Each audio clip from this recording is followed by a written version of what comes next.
On your Tuesday episode of Locked On Raptors, we talk a little about the state of your Toronto Raptors heading into a big game against the Heat tonight. Plus, it's the three most exciting words in the Locked On Raptors podcast universe. It's what's more likely.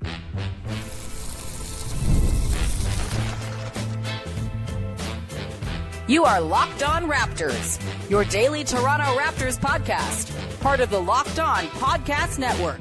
Your team every day. Hey, what's going on? And welcome to another episode of Locked On Raptors, part of the Locked On Podcast Network, your team every day. It is Tuesday, December the 23rd. And I am your host, Sean Woodley. I've been covering the Toronto Raptors now for 12 seasons on various platforms. You can follow my work over on Blue Sky. You can find the show on Instagram. You can join us in the Locked On Raptors Discord server, link in the description of the podcast. Come hang out and, talk about your basketball team, which has many of you in a deep, deep spiral of doom at the moment. Come and bring some joy and cheer. Maybe Santa Claus wants to come in and talk to all the bad boys and girls in there about how naughty they've been, talking about how bad the Raptors are. That was weird. Anyway, let's today's show is brought to you by FanDuel. If you want to be right in the middle of the action this season, visit FanDuel.com to place your live NFL bets all season long. And we're off and running here with the Hat Boys, myself and Big V, Vivek Jacob. Big V was wearing a nice pom-pom toque when he came on the show, and I had a bad hair day, so I was looking for an excuse to wear my Toronto Raptors Santa hat. And so here we are. If you're listening on audio, this means absolutely nothing to you. And today we will, of course, be talking about your Raptors. They play the Heat tonight. It's kind of a tense time in these parts, and we're going to play a game of what's more likely. 3 rounds of it, actually, as we usually do on the show, talking about the state of the offense when RJ Barrett comes back, the Eastern Conference standings, Jakob Poeltl's future. But first, we got to welcome in our dear pal, Vivek Jacob from Raptors in 7, the man with the pom-pom hat, sporting it like he sports every item of clothing he wears beautifully. Big V, how are you? And also, what is your general level of concern about the state of the Toronto Raptors right now? 17-13, still in a top 6 spot in the Eastern Conference, but not looking so hot over the past weekend or over the last month or so. Well, it's good to be here talking to you, Sean. Let's not forget my most important article of clothing is repping the Locked On Pod. As You're a shill. You're a shill. But in terms of the state of the franchise, I do think that the manner of the last 2 losses is concerning. I think when I looked at it, down 3 going into the 4th against the Celtics, down 2 going into the 4th against the Nets, and then you lose those 2 quarters by a combined 58-32. Great. I mean, and so I think it's just the manner in which that has played out that has fans feeling frustrated. I think, there's increased angst with, the absence of Jakob Poeltl and his back problems getting more and more real by the day. And so, yeah, I think to sum it up and not to spoil a piece that I have coming for Raptors in 7, I think you just reach a point in the season where you kind of know what this version of the team is. I think we have a good idea of what this team can be when RJ Barrett is healthy, when Jakob Poeltl is healthy. And we've seen the bottom drop a little bit in terms of what that looks like without RJ, without Jakob Poeltl, and effectively, what might happen to this team if any of the 5 starters were to be injured for an extended stretch. So I think it's more so from that standpoint saying, okay, like we've kind of hit this ceiling on knowing what this team is about. And so what changes can we see between now and Feb to give us something different to look at, to give this team the help that they so clearly need. And then, it just comes down to what the front office deems is the best thing to do moving forward. Yeah, and like I think as with kind of just the way the team is built as a whole, there's sort of a delicate balance to strike here. In how they play and also in how they sort of move next, right? Because I think there's a reasonable case to be made that the sort of younger guys on this team will be better at some point than they've been so far this year. Will that come this season? Who knows? Will that come ever? There's no guarantees. I think, the sort of opinion of Grady Dick and maybe even Jakob Poeltl has kind of dropped in the eyes of the fan base, maybe even the front office over this last little stretch. And maybe you're kind of not so sure those guys are going to end up being reliable bench contributors for you. Like it looked like they might be early on in the season. Colin Murray Boyles, I think, is giving you a lot of good stuff. And, there's still some rookie mistakes here and there. But, can he, sort of round into more form and provide more steady winning minutes as the season progresses? And how does that fill in some of the gaps? Like, I think there is theoretically some help on the roster just to be found from guys maybe kind of reassuming their old roles when RJ Barrett gets healthy, being less overextended, and then, in turn, just kind of having a better output when they're on the floor. But I don't think anyone could feel terribly confident about that right now, considering how they played. And so do you go into the deadline looking to supplement the bench guys? Do you go into the deadline looking to, upgrade upon your starters who, together are a nice whole, but maybe not the high-end talent to paper over one guy being out? Is that something you go to try to look for? Can you even find that midseason? I would guess probably not. It's a hard thing to do, especially in this trade environment. And so, yeah, it's going to be a fascinating 6 or 7 weeks here before the deadline. And let's get into the what's more likelies here, Big V, as we sort of tee up what this team is going to look like, hopefully upon the return of RJ Barrett, which is coming any day now. Hopefully not tonight. He's been ruled out tonight, as is Jakob Poeltl. Awesome. Love it. Cool. But for the next handful of games post-Christmas, RJ Barrett seems like he could be available. And so the first what's more likely for today, Big V, is what's more likely to you? The Raptors offense returns to a top 5 level once RJ Barrett comes back, or continues to play at a bottom 10 level. And of course, they have been the worst offense in basketball since RJ went down. So a little room for improvement here, even if they stay bottom 10. What do you got on this one? What is more likely? A return to the form they found early this season with a healthy RJ, or floating around in that bottom 10 once he's back? Because he simply cannot fix all that is ailing them right now, right? I think in terms of the likelihood of a top 5 offense, I look at the top 5 right now, and it's Denver, New York, Houston, Boston, Oklahoma City. And just outside of them, you've got the Lakers and the Spurs. So do I think the Raptors are going to get back to that level? I feel like it's a very low chance. So I'm going to go the chances right now, the way things are. It's more likely that they're a bottom 10 offense. And I say this because it's not just about RJ at this point. I think we've seen some of the shooting numbers regress. I think we've seen opponents adjust to what the Raptors are trying to do.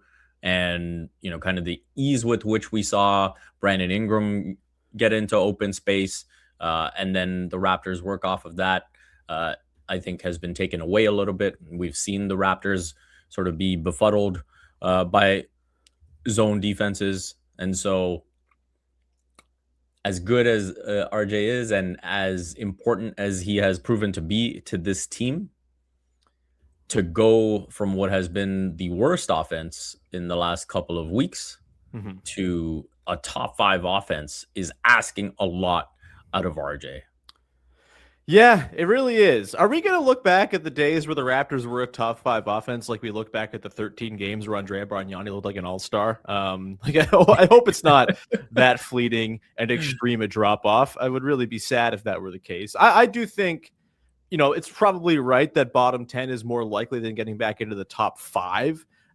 Do I think they can flirt with getting back into the top 10 on offense? Certainly. I think there is enough here once you kind of add Barrett in, hopefully get some sort of regression back to the mean shooting wise that they've kind of been in this deep spiral of late where the shots just aren't going down. Maybe quickly kind of finds his form again. Maybe that doesn't happen if no Jakob Poeltl's there to set screens for him, and then that's a whole other problem, right? I think, Mamu, obviously, if he's going to be playing more with no Poeltl, he's had a pretty good effect on their offense this season. Like, I think there will be enough once RJ's back to flirt with top 10. Top 5 feels pretty steep, though. And so I will agree with you and say bottom 10 more likely. What's most likely, as is always the case with this game, something in the middle, because I'm really good at setting the extremes as the parameters in this game. I'm so good at my job, Big V. We're going to come back on the other side here and continue on with what's more likely with a look at the Eastern Conference, which is jumbled as ever, although there are some teams maybe kind of staking a claim to the top 4 in the conference, including the Sixers. We'll talk about a question pertaining to them and another team that stinks coming up in just 1 second. Today's show is brought to you by our friends over at FanDuel. NFL Sundays move fast, one big play, and suddenly everything feels different. That's what makes live betting with FanDuel so exciting. You're not just watching the game, you're reacting to it in real time with FanDuel. You can place live bets as the action unfolds. Every drive, every momentum swing, every highlight moment, and live betting is best when the game starts to shift. A receiver gets hot, a defense tightens, or the momentum flips after a turnover. FanDuel lets you jump into the moment. Live spreads and money lines adjust instantly. Player props updates as guys heat up, and you can bet next touchdown scores, drive results, totals, and more. Keeps you locked into every snap, every drive, every possibility. We've all been there as sports fans watching our team in the playoffs where everything's looking good, and then all of a sudden things starts to shift, and you're like, uh-oh, they're going to lose this game. Hello, Atlanta Falcons in that one Super Bowl that one time. Maybe you do the happiness hedge. If you feel like your team is about to lose a lead that they've staked to themselves in the first half of a game in the NFL playoffs, bet against your team to win. And that way, if they blow it, at least you get some money out of the deal. It's the happiness hedge, baby. Go check it out. If you want to be right in the middle of the action this season, visit FanDuel.com and place your live NFL bets all season long. FanDuel, the game moves fast, and so can you. Back at it here with our pal, Big V, Vivek Jacob, and I want to tell you about a gift you can give to someone in your life who maybe likes this podcast or another Locked On podcast. It's the Locked On Raptors Everydayer Club. Sign on up. It's $5 for the month, $50 for the year, and you get ad-free episodes of this show every single day. That's pretty cool. You also get added to a Locked On centric Discord with people who listen to Locked On shows across the entire network and across the globe. I visited all of them over my time traveling from country to country on Christmas night, and they all like the Locked On Raptors Everydayer Club as their president and their stocking. I don't know. What am I doing? What is this character I've come up with? Weird shill Santa. Anyway, LockedOnPodcast.com/everydayer or LockedOnRaptors.supercast.com. Sign on up. Helps me out. It's very nice to do. Ho, ho, ho.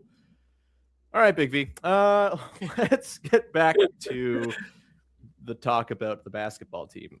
What's more likely? Number 2 for you right now. What's more likely to you, Big V? The Toronto Raptors, who currently sit 5th/6th. It's weird. They have a worse record than the Magic, but more wins, and so they're ahead of the Magic in terms of the standings, despite having a low win percentage. Whatever. They're 5th or 6th, trailing the Philadelphia 76ers and ahead of the Chicago Bulls. And so I ask you, what is more likely? The Raptors finish ahead of the Philadelphia 76ers, who are 16-11 right now, or behind the Chicago Bulls, who I believe are 14-15 right now, or 13-15. 2 games back of the Raptors. The Raptors are 2 games back of the Sixers. Seems nice that we use these 2 teams as the barometer. What you got here, Big V? The Raptors stabilize themselves, get back to their winning ways, climb up the standings, and surpass the Sixers, who, while they've been quite good and, dare I say, fun, gross, ew, I hate it, but they also have plenty of injury concerns with their team, and nothing is certain when it comes to the Sixers and being stable. That's just not their thing as a franchise. Or are the Raptors in line to tumble down the standings and get surpassed by the lowly, no good Chicago Bulls, who stink? Pretty grim on one end of this, pretty optimistic on the other end. What you got here, Big V? What's more likely, passing the Sixers or falling below the Bulls? I think that passing the Sixers is more likely. Phew. I really didn't want to reckon with the whole having to, talk about the Bulls thing, because I guess where I'm coming down on this one too. The Bulls stink, and I didn't want to imagine a world where the Raptors stink more. Yeah.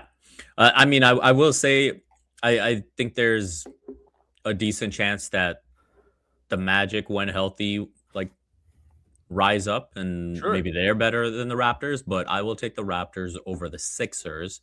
I do think that the Raptors, probably one of the frustrating things over the past month has been not winning the games that they're supposed to. Obviously, they dropped the game against the Nets. They've dropped a couple to Charlotte.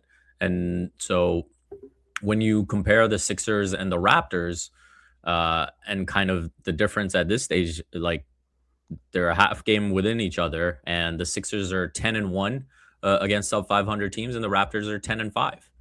And that's the type of thing that can bite you late in the season when, say potentially if you're just outside the top 6, or potentially if you're going to end up missing out on home court advantage in the first round because of that. So I'd like to think that RJ can make enough of a difference entering into that starting lineup. I think that the Raptors will make a move by Feb 6th, I believe, is the deadline, if not Feb 5th. And that should help shore up some things for this team, whether it's a big move, whether it's a small move, as you were alluding to earlier. I do think that help will arrive in some form, and a healthy RJ should have the Raptors over the Sixers. Yeah, I think at this point I would probably project the Raptors to finish behind the Sixers based on the balance of play over the season, but I still think it's more likely they pass the Sixers than they get passed by the Bulls, who I think are wretched. The Bulls are 13-15, by the way, so they're 4 wins behind the Raptors, 2 games in the loss column back. I just think the Raptors have shown there is a higher watermark for them to be found than they've hit over the last month or so. And again, I don't think it's just as simple as RJ coming back and everything being fixed and perfect, but I think the way Scotty Barnes is playing, he's been awesome. He's better than anyone the Bulls got by several orders of magnitude. Brandon Ingram would also be the best player on the Bulls, I think, probably. Maybe you think Josh Giddey's that guy. I do not. Nice, cool stats on a bad team, man. Great for you. Love it. Congrats on all the money. But I think, those 2 guys, that they give the Raptors at least like a floor of, and when you combine the fact that they're also a pretty good defensive team, and that's held up even as they've struggled, like I just think there's more going for them right now than the Bulls by a lot. And the Sixers, I think, they are always one injury, one sort of weird cataclysmic scandal away from, oh no, like things were going well and then they weren't. And they're very dependent on Andre Drummond right now. They're very dependent upon 3 guards, and one of them is a rookie, and one of them is like played as many games as a rookie ought to have, because he barely played last year in Jared McCain. Tyrese Maxey's incredible. He's the best player on any of these teams, but I think after that, it's very much open for debate as sort of how these rosters shake out. And so, yeah, I would say Sixers feel a little more gettable than the Raptors are to the Bulls. And thank God this is where we landed. Yeah. I guess, how have you, like, has this stretch at all? I mean, they're not going to be a top 2 seed at this point. I think that's pretty clear. They're 5 losses back of the Knicks, who are the 2 seed, and the Knicks are awesome, and the Pistons just keep on winning too. The Celtics obviously have been a very surprising story, and they waxed the Raptors in that 4th quarter on Saturday. They have a top 5 offense. They look very good, and who knows if Jason Tatum's coming back or not. Has this stretch at all kind of altered where you think the ceiling for the Raptors in the East is over the last little while here? Like, maybe it's just that they've come back down to earth as to what we should have expected coming into the year, somewhere between 5 and 8, probably the sweet spot for them to land. Maybe you got seduced by the 13-1 stretch and thought something better was possible. I think that was always going to, come back to earth in some way, shape, or form. But what is your sort of view on what the ceiling in the East is? Is it simply just getting up to 4th and passing the Sixers? Are those top 3 teams just kind of cemented? Do you think the Celtics going to fall back at all? How would you handicap it here for the Raptors? Yeah, I think I have to say kudos to the Celtics. They've been really impressive It's exhausting. I hate it. in figuring this stuff out and Mhm. uh kind of showing that championship DNA in terms of, the competitive spirit that they bring to every game, the confidence that they play with, the swagger that they play with. I think it was Jack Armstrong during that game kind of saying like you see a bit of that 1920 Raptors vibe with that team where they just have a confidence about them and a belief in their system and they just know what they're doing.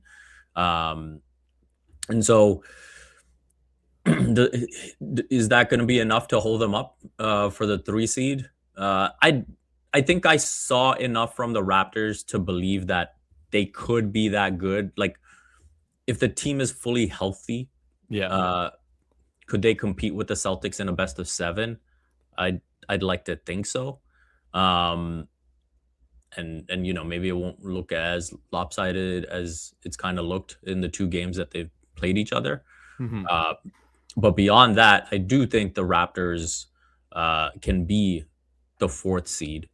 Yeah. I do think they're good enough for that. So, in terms of assessing that, in terms of the thing I've maybe lost a bit of confidence in, or I'm at least putting down as a criticism and a weakness, is Darko.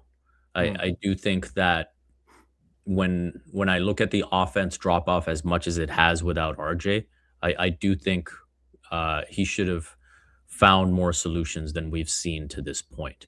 Mm. And I think that is, uh, a bit of a stain on the resume. And I do think whether Bobby's already talking to him about it right now, saying, "Hey, like, I don't think we should be this bad offensively, and we need to see this get better," or whether it's something that he saves for an end of season review conversation. I do think this has been a tough stretch for Darko. I get that obviously Yak being out of the lineup is also tough, and hey, he's tried Jacoby, he's tried Grady, he's like looking for answers at that shooting guard position, and it hasn't panned out. But I do think at the end of the day, like seeing the offense be as stagnant as it has Mm. been, and seeing some of that ugly basketball where it's like ball movement without purpose that we've seen Yeah. last year and even the year before, I think that is like a major area of concern for me.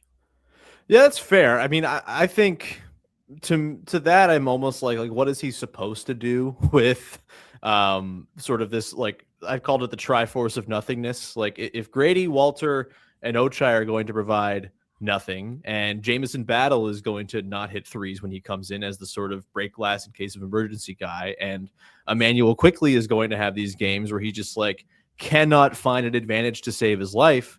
Like I'm not quite sure what coaching can do to sort of open things up a little bit more, especially like on the fly in season coaching, like installing new stuff. I don't know. Like you're totally fair in saying they shouldn't be this bad. No doubt. It's been really, really rough. I'm just also at sort of a point of like, what other levers are there to pull here? Like I talked yesterday, like, okay, maybe they could run more like quickly Scotty pick and roll.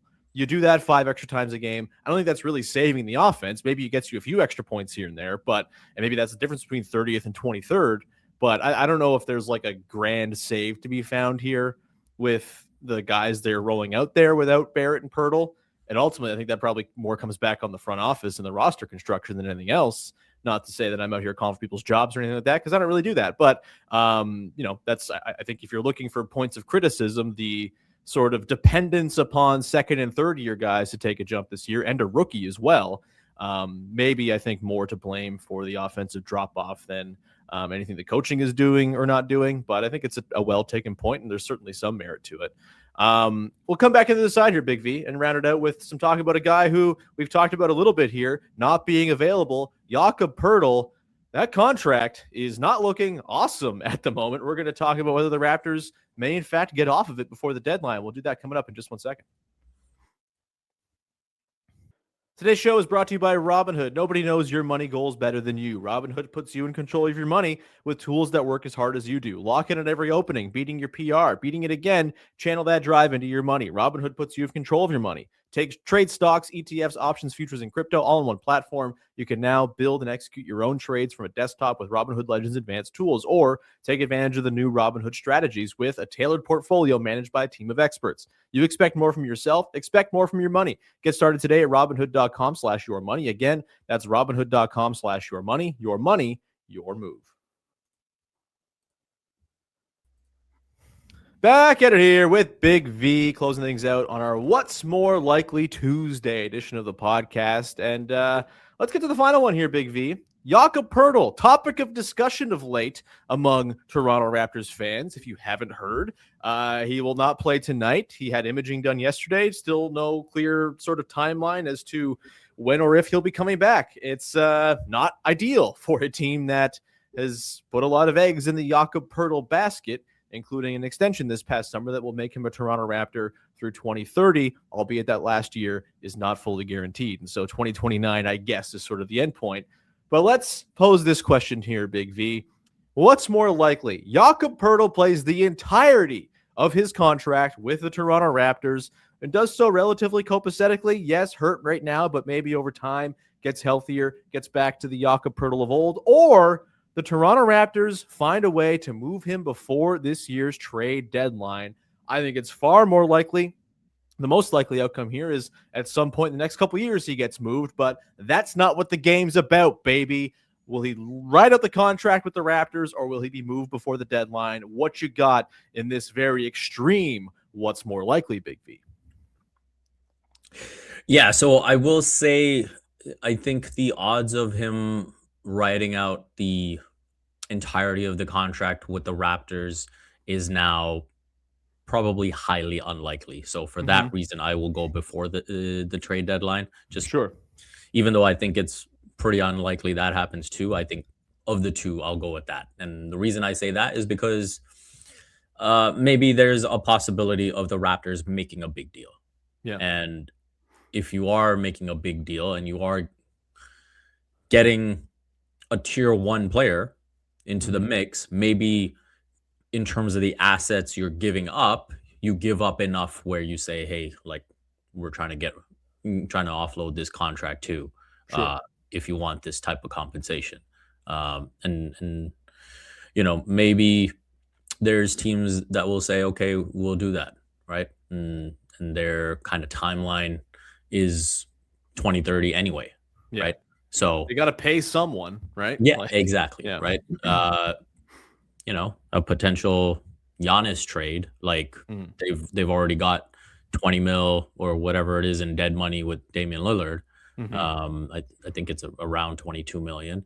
And if they're just like, hey, we're going to be bad, they probably don't care about that contract as much. So that's probably the type of deal where you'd need his contract to make the numbers work, and you'd have to compensate them accordingly. So goodbye to a heap of first round picks. but you know, I think that's the scenario where you get into moving off of Yak before the deadline.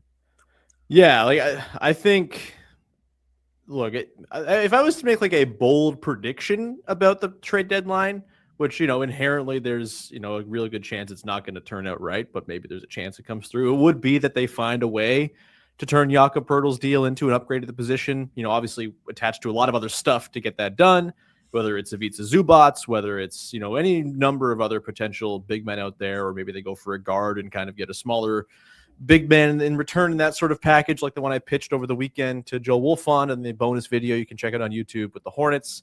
You know, I think the NBA is in a weird place where I think we speak a little bit too much in like absolutes about who's movable and who's not. And I kind of think like anyone's movable if there's a will to do it on both sides and there's incentive sort of built into taking on a certain contract for a certain team. Poeltl's probably on the they traded for Luka Doncic. There you go. I do wonder if we're running into the Luka got traded, so anything's possible sort of fallacy a little bit too. But like I think just in terms of like these sort of cap maneuvers like there are ways to get these things done, and there are teams that can be dumping grounds for salary. There are 3-team trades. Like, front offices are paid to be creative and to figure this stuff out.